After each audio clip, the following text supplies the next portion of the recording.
So far, we've already seen a little bit of top, but let's look at how we can use top in batch mode so we can capture and save some of the information from top. We're also going to be looking, and perhaps more importantly, at vmstat, so we can then go through and start looking at the system performance over a period of time, and again, if necessary, recording that information through to files. So of course, if I just run top, we go into the interactive program and I can use Q to jump out of it. If I want to capture this information, one of the things that we can do is then go through and top -B for our batch mode. We can then go through and specify that we want to then how many iterations, so we only need to run one iteration. So it goes in and then jumps straight out. But we now got the information that would have been displayed had we gone into top itself.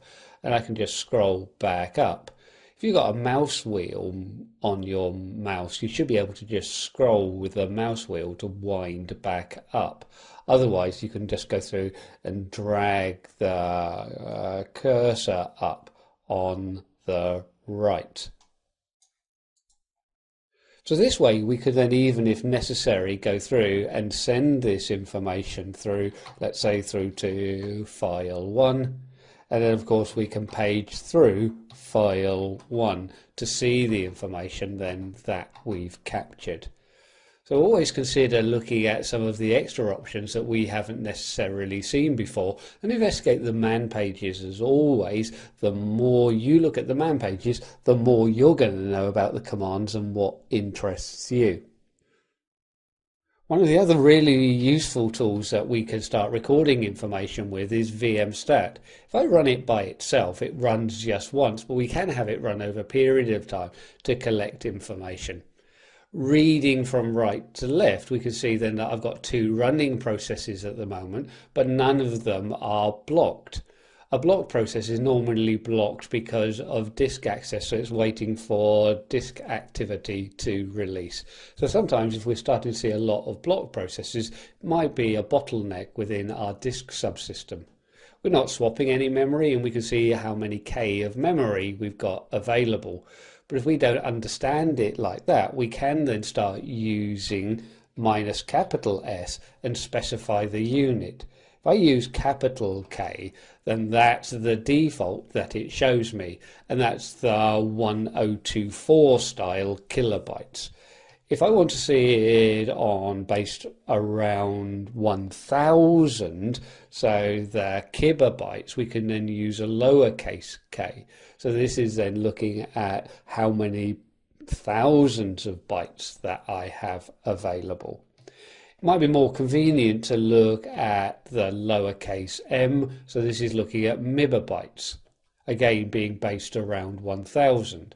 So now when we look at it, yeah, I've got 298 meg of free memory. I've got 328 that's being used for cache, but nothing in the buffer at the moment. Again, though, when we look at the nothing, be aware that we are looking at it from a point of view of no megabytes of buffer. So when we look at this with no megabytes of buffer, if I go back to kilobytes, we can see that we've got 907 kilobytes of buffer being used. As we start going in, we can see then our swap activity, so SI and SO. We can see bytes in and bytes out being written through to our disks. And then through in the system, we can start seeing a little bit of our CPU utilization. The CS is always a good one to look at, so the context switches per second. That can often get quite high, but what we're really looking at with context switches per second is when we've got a lot of processes running, and of course the CPU has to switch between those running tasks.